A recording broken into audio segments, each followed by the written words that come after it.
বড় পাওয়ার থাকলে আমরা কিভাবে ছোট বা বড় সংখ্যা নির্ণয় করব?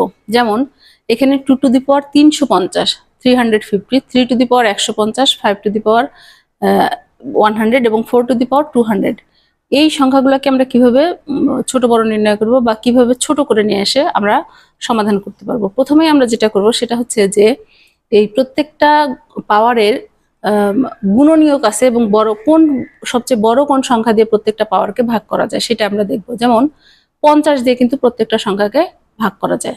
তো আমরা লিখলাম 7 গুণন 50, এটাকে লিখলাম 3 গুণন 50 এবং 2 গুণন 50 এবং 4 গুণন 50। তো এরপরে আমরা কি করব, এই 2 টু দি পাওয়ার 7 কে দিয়ে পাওয়ারের উপরে পাওয়ার থাকলে একটা পাওয়ারগুলো গুণ আকারে থাকে, তো এইভাবে আমরা গুণ আকারে পাওয়ারগুলোকে লিখলাম, সাজায় সাজায় লিখলাম। এখন প্রত্যেকটার পাওয়ার সেম হয়ে গেছে। পাওয়ার যদি সেম হয় বেসগুলোকে কিন্তু সমান লেখা যায়।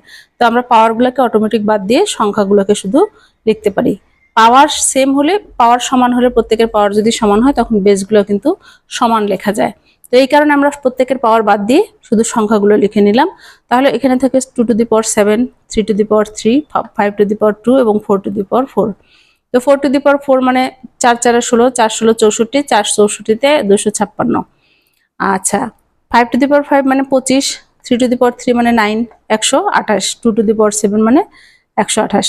তো এখন সবচেয়ে ছোট সংখ্যা কোনটা? 9। আমাদের চেয়েছে বড় বা ছোট যে কোনো। বড় হচ্ছে কত? 256, ছোট হচ্ছে 9। এভাবে আমরা কিন্তু খুব সহজেই ছোট বড় সংখ্যা বড় পাওয়ার থাকলেও নির্ণয় করে ফেলতে পারি।